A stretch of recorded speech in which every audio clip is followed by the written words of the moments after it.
देखें, सवाल है सर, मैंने सरकारी अमीन से जमीन नापी कराया है और विपक्षी जो है मापी को मान ही नहीं दे रहा है, तो क्या करें। मेरी जमीन जो विपक्षी के पास दखल है और मेरा जमीन पर जबरदस्ती कर रहा है।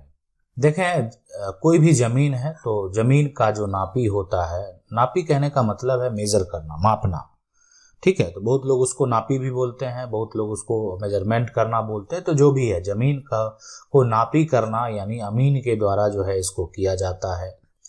और जो अमीन है वो अगर मान लेते हैं कोई निजी अमीन है या एक तरह से ये भी हो सकता है कि अमीन सरकारी हो, मतलब सरकार के द्वारा भी जो है सरकारी अमीन होता है। कहीं भी अगर कोई भी कागजात का जो वैल्यू होता है जो कि आप कोर्ट केस में देते हैं, है ना, कोर्ट केस में, तो आपको जो है सरकारी जो अमीन है ना, सरकारी अमीन का मान्यता होता है, अमीन का मान्यता होता है, ठीक है। तो ये पूरा प्रोसेस होता है, ठीक है। आप लेकिन आप निजी अमीन से भी मेजर करवा सकते हैं अगर आपको किसी प्रकार का कोई भी देखना है, जानकारी लेना है, अपना पोजीशन पता करना है। तो अब है कि अब सरकारी अमीन से नापी हो गया, कागजात है, मान नहीं दे रहा है, तो आप उसका जो एक तरह से कंप्लेन जो है आप एसडीएम कोर्ट में जरूर करें। एसडीएम कोर्ट में आप क्या करें, केस फाइल करें, ठीक है। आपको एसडीएम कोर्ट में जाना है और एक तरह से केस फाइल करना है कि जमीन आपने नापी करवाया है और साथ साथ जो है एक तरह से वो मान नहीं दे रहा है, जमीन पर जो है विपक्षी मेरा जमीन विपक्षी के पास है, तो उस पर केस फाइल करेंगे। उस पर एक तरह से धारा लगाया जाएगा कि अगर वो जबरदस्ती कर रहा है, तंग कर रहा है, परेशान कर रहा है, तो उस पर एक्शन लिया जाएगा। मेरा जमीन का कुछ हिस्सा दूसरे के घर में जाता है, मैंने जो है यहाँ पर अंचल से जो है सीमांकन अंचल से कराया है, कब्जा कैसे होगा। तो देखें, अंचल से अगर आप कराए हैं और कुछ हिस्सा जो है दूसरे के घर में अगर जा रहा है, तो अब वो डिपेंड करता है कि अगर वो देने को तैयार है ना, देने को अगर वो तैयार नहीं है, तो पहला तो आप उसके खिलाफ एक एफआईआर दर्ज करा दें, ठीक है, कि आप ऐसे करवाए हैं और दूसरे के घर में जा रहा है। अब रही बात यहाँ पर, देखें, किसी का घर है, किसी का आंगन है, किसी का दरवाजा है, उसको डायरेक्ट आप तोड़ नहीं सकते हैं। आप एफआईआर करेंगे तो जो पुलिस अधिकारी हैं उनको भी राइट नहीं है कि आपकी बातों को मानकर इसको तोड़ दिया जाए।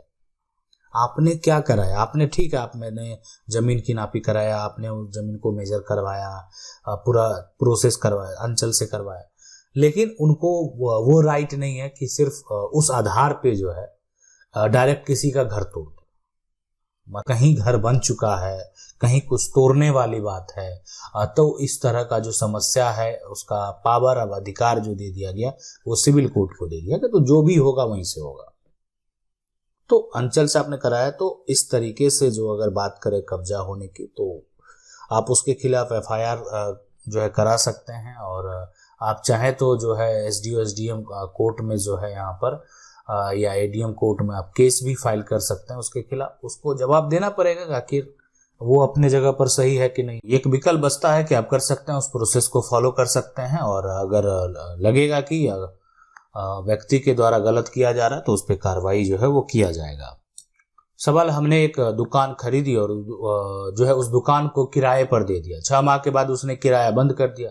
पुराने मालिक पर ये केस किया कि मैं 20 साल से पहले पुराने मालिक से जो है खरीद ली है और 100 रुपया स्टाम्प पर फर्जी लिख लिया, जबकि उसका बैनामा हमारे पास है। पूरा मालिक जो है, पुराना मालिक कह रहा है कि उसने स्टाम्प पर फर्जी लिखा है, गवाही देने को तैयार है। क्या करना चाहिए, कब्जा उसके पास है और झूठे आधार पर नहीं, तो इसके देखें, आप पहले क्या करें, उसके खिलाफ एक एफआईआर दर्ज करा दें, पहला काम। दूसरा क्या करना है कि जो करना है कि आपको एसडीएम कोर्ट में जो है ना उसके खिलाफ केस फाइल कर देना है।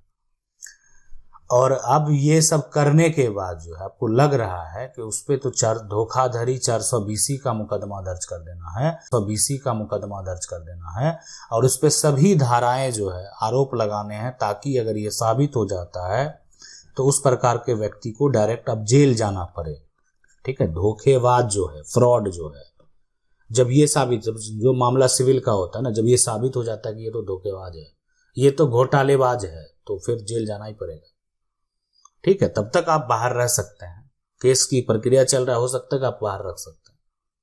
ठीक है। लेकिन अगर साबित हो गया कि सही में आपने धोखा किया, फ्रॉड किया, तो आपको जेल जाना पड़ सकता है। तो पहले लेकिन आपको ये काम करना है, और उसके बाद जो है आप उस पर जो भी और आरोप लगाने हैं लगा सकते हैं। हो सकता है कि मामला का हल यहीं से निकल जाए। और रही बात अगर सिर्फ 100 के स्टाम्प पे, तो जमीन का कोई भी प्रॉपर्टी का रजिस्ट्री जो है किसी का 100 के स्टाम्प पे नहीं होता है, उसका जो है मान्यता अब नहीं है, जिसको आप जाकर जो है कोई 100 के स्टाम्प पे ये दिखा दे कि मैंने प्रॉपर्टी को खरीदा है। सवाल है, हमारे पास पुराना 1908 का खतियान है। रैयती अगर हमारे पूर्वज के पास जो है पुराना जमीन रसीद नहीं है और जमींदार के द्वारा 1954-55 में रिटर्न दाखिल नहीं किया गया, हमारे पूर्वज के नाम और जो है जमीन किसी और के नाम सर्वे हो गया, क्या करें? ठीक है, जमीन जो है मेरा 1908 का जो है ये खतियान है, खतियानी जमीन है ना। अब है कि जो एक तरह से रैयती है, लेकिन जो पुराना है जमींदारी जो है रसीद अगर नहीं है। अब जमीन देखें क्या किया गया, नहीं किया गया। आपके पास खतियान 1908 का है ना, अब उसका जो है कागज जो है नहीं, रसीद का कागज देखें, रसीद का जो कागज है वो है कि नहीं है। अब अगर किसी के और के नाम अगर वो सर्वे हो चुका है, सर्वे किसी और के नाम हो गया है, करेंगे आप 1908 के आधार पे अपना दावा पेश करेंगे। अब 1908 के आधार पे जिसके नाम सर्वे हो गया, तो उसको उसका सर्वे का आधार क्या हुआ होगा? सर्वे का कोई आधार तो जरूर होगा। अगर कोई भी आधार नहीं है तो इसका मतलब जो वो सर्वे किया गया वो गलत है, उसका मान्यता नहीं होगा। ठीक है, तो ये पूरा प्रक्रिया होता है, ये पूरा प्रोसेस होता है जिसको कि फॉलो किया जाता है। अगर आधार पर जो है सर्वे के अधिकारी या जो भी उस समय एक तरह से रिपोर्ट देखा जाएगा, अगर कोई भी आधार नहीं मिला, ठीक है, कोई भी अगर आधार नहीं मिला, तो वो सर्वे टूट जाता और पुराने मालिक के नाम संपत्ति दोबारा जो है वो दर्ज होने का आदेश दे दिया जाता है। अगला सवाल है, सर मैं बिहार से हूँ और हमारे घर के आगे बिहार सरकार का गैर मजरूआ जमीन है जिस पर दबंग चाचा और चचेरे भाई कब्जा कर रखा है, इसके लिए क्या करना होगा, मुझे बताएं। देखें अगर कोई जमीन है, सरकारी जमीन पे अगर मान लेते हैं कब्जा करता है, विवाद होता है, सरकारी जमीन को लेकर विवाद होता है, तो जाके उसको जो है ना, आप चाहे तो जो अधिकारी हैं, जो एसडीएम हैं, उनके पास जो जाकर केस फाइल कर दें और आप एक तरह से कि हमको परेशान किया जा रहा, तंग किया जा रहा है, जमीन आपके पास पहले था, वो आपसे जबरन जो है वो कब्जा करने का प्रयास किया जा रहा है। तो अब वो डिपेंड करता है कि जो अधिकारी हैं, अगर उनका आदेश होता है कि ठीक है इसको बंदोबस्त कर देते हैं, देखभाल करने के लिए बहुत तरह के जो है टर्म एंड कंडीशन होते हैं, या सरकारी जमीन है, सरकार के अधिकारी हैं, उनको पूरा राइट बनता है कि अतिक्रमण को तुरंत हटाएंगे। अगर सरकारी जमीन पे विवाद हुआ और तो उस पे जितना भी अतिक्रमण है डायरेक्ट उस पर बुलडोजर चल जाएगा। समझ सकते हैं कि पूरा कोई कब्जा किया है, कोई झोपड़ी बना लिया, कोई मकान बना लिया, सारा तोड़ने का आदेश हो जाएगा। सवाल है, सर मेरे परदादा की जो है भूमि 4 बीघा है और उसको मेरे पापा से जो है गलत तरीके से जो है लिख लिया है। मेरे पापा जो है अकेले हैं और पट्टीदार में जो है बंटवारा नहीं हुआ है, क्या 1985 से 1992 तक सारा जमीन जो है लिखवा लिया, हम अब जो है आए हैं तो हमारे खतियान जो है यहाँ पर निकलवा लिए, सारी जमीन मेरे परदादा की जमीन है ना, पूंजी है, क्या सर जो है अगर मैं पापा से जो है यहाँ पर बेचे हुए मैं अपना हिस्सा निकलवा सकती हूँ? और यहाँ पर विस्तार में वीडियो बनाकर समझा दीजिए। ठीक है, देखें आपकी जो भूमि है, ठीक है, परदादा की भूमि है, 4 बीघा जमीन है और ठीक है गलत तरीके से अगर लिखवा लिया है, एक तो सबसे पहले है कि गलत तरीके से लिखने का मतलब क्या होता है। जो भी जमीन लिखा, मान लेते हैं कि उसका बिक्री कर दिया गया है और आपके पापा बेच चुके हैं, 1900 मान लेते हैं, जब भी हुआ सारा जमीन लिखाएगा। अब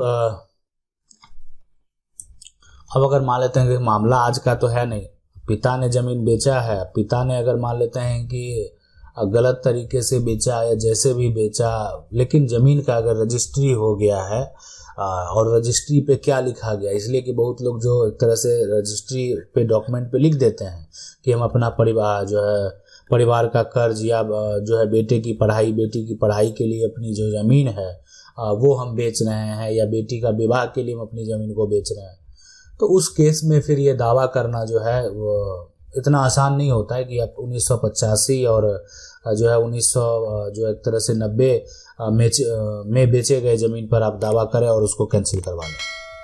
आशा करते हैं वीडियो अच्छा लगा होगा। वीडियो को लाइक जरूर कर दें। चैनल को पहली बार देख रहे हैं सब्सक्राइब करके जो बेल आइकन है उसको जरूर दबा लें। मिलते हैं अगले वीडियो में, तब तक के लिए जय हिंद।